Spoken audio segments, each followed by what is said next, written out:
Je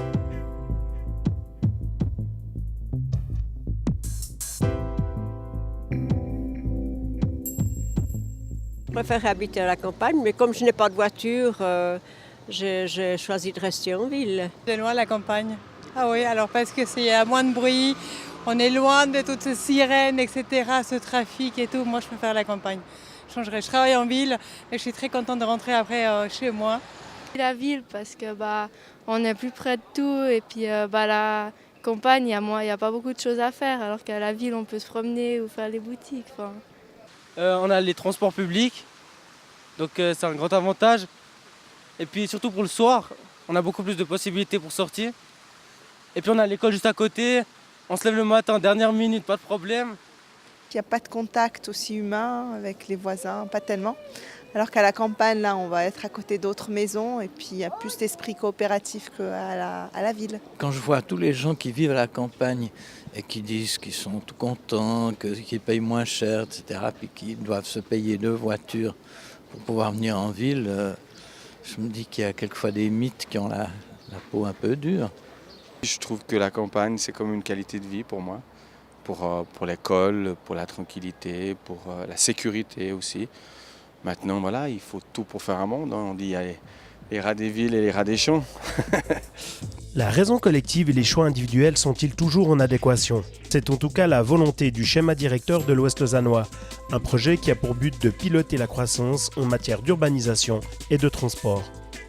Le principe de base du schéma directeur, mais enfin de notre projet d'agglomération à Lausanne-Morges, c'est de coordonner urbanisation et transport. C'est qu'on n'imagine pas développer un quartier dense, que ce soit pour de l'habitat ou de l'emploi, qui ne soit pas accessible par un transport public.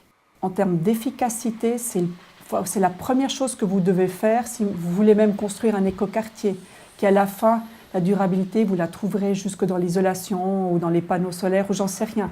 Mais je dirais au départ, fondamentalement, si vous n'avez pas cette donnée de base qui est remplie, je ne pense pas que vous puissiez parler d'un écoquartier qui se trouve aussi écoquartier qu'il soit par ailleurs d'un point de vue de la technique du bâtiment, il ne sera jamais durable si tous les habitants doivent avoir une voiture parce qu'il n'y a pas d'alternative à la voiture. Donc je dirais de ce point de vue-là, je pense que les données les plus fondamentales du développement durable, elles sont données dans ce contexte-là, parce qu'on densifie vers l'intérieur, sur du terrain déjà entamé, mais abandonné, et qu'on introduit systématiquement la mixité entre de l'emploi et de l'habitat, voire au sein de l'habitat. Ça, c'est également inscrit vraiment dans les principes de base du schéma directeur. Il y a vraiment 2 façons de voir la chose. Un, je crois qu'en accueillant de nouveaux habitants et de nouveaux emplois dans cette région, on contribue à l'étalement urbain. C'est-à-dire on va éviter que de nouveaux quartiers se créent en dehors des centres urbains et qui donc vont produire de plus en plus de trafic de pendulaires dans cette région aussi. Je dirais si cette région souffre, c'est de son propre trafic, mais c'est évidemment aussi du trafic qui est finalement importé de l'extérieur. Donc je dirais d'être en mesure d'amener plus de gens dans cette région, c'est aussi une façon de contribuer à limiter le mouvement des pendulaires. Ensuite, et ça c'est peut-être un petit peu plus compliqué à comprendre, mais enfin j'en suis absolument convaincue, c'est qu'en investissant des lieux dans cette région, dans l'Ouest lausannois, des lieux qui sont tombés en friche, qu'on connaît à peine quand on y habite, comme par exemple Malais, mais aussi des secteurs dans l'Arc-en-Ciel qui sont clairement aujourd'hui vides, on peut dire, même si les constructions sont encore là, ou Bops qui est sur le départ, on voit un chantier qui s'est ouvert maintenant juste à côté de Bops parce que les locaux s'étaient vidés. Ce sont tous des lieux qui finalement sont en attente de nouveaux habitants, de nouveaux emplois, et je pense que ces lieux apporteront des qualités aux habitants qui habitent par ailleurs dans l'Ouest lausannois. Pourquoi ?